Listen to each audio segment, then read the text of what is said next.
നീന്താനൊന്നും അറിയില്ല.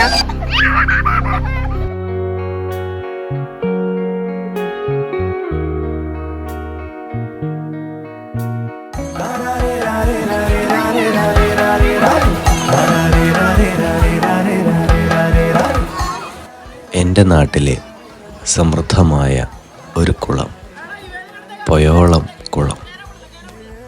100 പേർക്ക് ഒരേ സമയം കുളിക്കാവുന്ന, എന്നാൽ അത്ര വലുതുമല്ലാത്ത കുളം.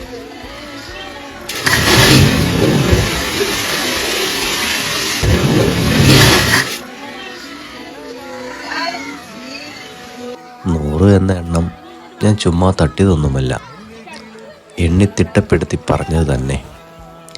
ഈ വീഡിയോയിൽ നിങ്ങൾക്ക് ആ 100 പേരെ കാണാവുന്നതാണ്. ഞങ്ങൾ ആദ്യമായാണ് ഇവിടം സന്ദർശിക്കുന്നത്. എൻ്റെ കുട്ടിക്കാലം ഈ നാട്ടിലല്ലായിരുന്നത് കൊണ്ട് തന്നെ ഈ കുളത്തെക്കുറിച്ച് അറിയാനും ഞാൻ ഏറെ വൈകി. ഞങ്ങളുടെ 2 ദിവസമായുള്ള നീരാട്ടാണ് ഈ വീഡിയോയിൽ ഉൾപ്പെടുത്തിയിരിക്കുന്നത്. ഇവിടെ എടുത്തു പറയേണ്ട മറ്റൊരു വസ്തുത, നമ്മളെ ഏതൻ ആദ്യമായാണ് ഒരു കുളം കാണുന്നത്.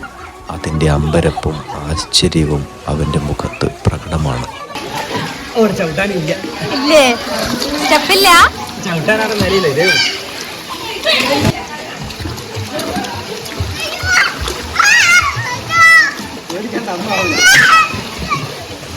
ഇതിന് ഭയങ്കര പേടിയായിട്ടുള്ള ഇങ്ങനെ ട്യൂബിട്ടിട്ട് ഇതുവരെ അവളെ നീന്തിച്ചില്ല, ആദ്യമായിട്ട് നീന്തിക്കുന്നതാണ്.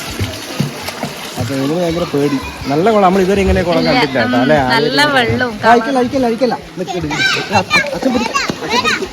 നീന്തി പൊങ്ങിപ്പാവും.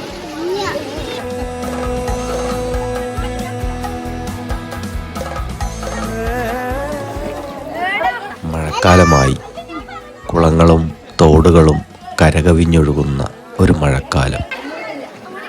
നമ്മുടെ കുട്ടിക്കാലത്തുള്ള കുളങ്ങൾ ഇത്ര വൃത്തിയുള്ളതോ അരികുകൾ കെട്ടിയതോ ആയിരുന്നില്ല. അന്നൊക്കെ ചില അമ്പലക്കുളങ്ങൾ ഇതുപോലായിരുന്നു.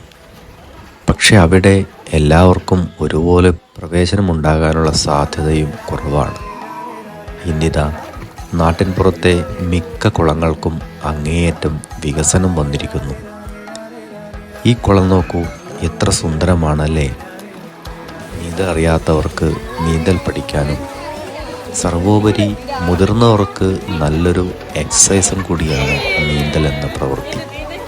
ഇവിടുത്തെ വെള്ളത്തിൻ്റെ കളർ അത്യധികം ആകർഷണമാണ്. ഇരുണ്ട കളറുള്ള കുളങ്ങൾ നമ്മെ ഭയപ്പെടുത്തും.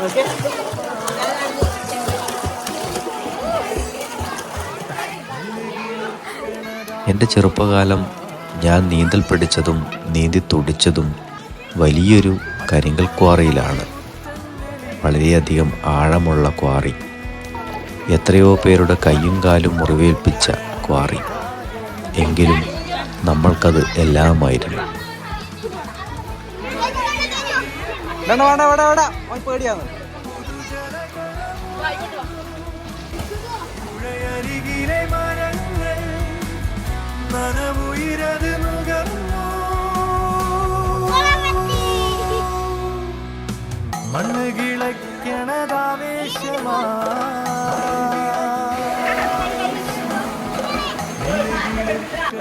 രണ്ടാമത്തെ ദിവസം നമ്മളെല്ലാം മുൻകരുതലും എടുത്താണ് വന്നത്. ട്യൂബും തൊപ്പിയും ഒക്കെ വാങ്ങി കുഞ്ഞ് പിച്ച വെച്ച് നടക്കും പോലെ എൻ്റെ പ്രിയ പത്നി കന്നാസുകളും കൂട്ടിക്കെട്ടി വെള്ളത്തിലേക്ക്. അപ്പൊ എനക്ക് നീന്താനൊന്നും അറിയില്ല, അതുകൊണ്ട് രണ്ട് ഇത് ക്യാനോട് കെട്ടിട്ട് നീന്താൻ. അപ്പൊ ഇന്ന് മുതൽ നീന്താൻ പഠിക്കണം. ഇന്നലത്തെ കുളി മോന് കുറച്ചൊന്നുമല്ല ധൈര്യം പകർന്നത്. ഇന്നലെ പേടിച്ചരണ്ടിരുന്നവർ ഇന്നിതാ സ്വൈരവിഹാരം നടത്തുന്നു. അതൊരു കൗതുക കാഴ്ച തന്നെ. കുളങ്ങളിൽ കുളിക്കാൻ ഏറ്റവും നല്ല കാലഘട്ടമാണ് ഈ മഴക്കാലം. വെള്ളത്തിന് നല്ല ഒഴുക്കുണ്ടാവുമെന്നതുകൊണ്ട് തന്നെ കുളത്തിൽ കുളിക്കുന്നെങ്കിൽ തുള്ളിക്കുളിക്കണം. ശൂലവും ശരവും പോലെ ആഴങ്ങളിലേക്ക് ഊളിയിടണം. എന്നിട്ട് മുകളിലേക്ക്. നീന്തിക്കുളി മനസ്സിന് അത്യധികം ആനന്ദം തരുന്ന ഒന്നാണ്. ശരീരത്തിന് നല്ല കായികാധ്വാനവും.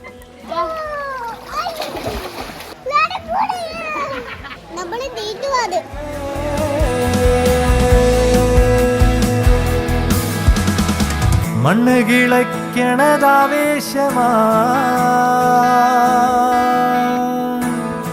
നെല്ല് കിളിർക്കണതാഘോഷമാ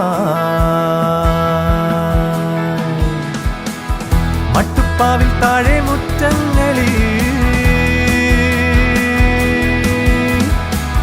പൊട്ടിപ്പുലരണ വിത്താകയും വഴിയിടറിയ പുഴയിൽ പുതുജലഗണമുണർന്നു പുഴയരികിലെ മരങ്ങൾ നനവുയിരത് നുകർന്നു മണ്ണ് കിളയ്ക്കണതാവേശമാ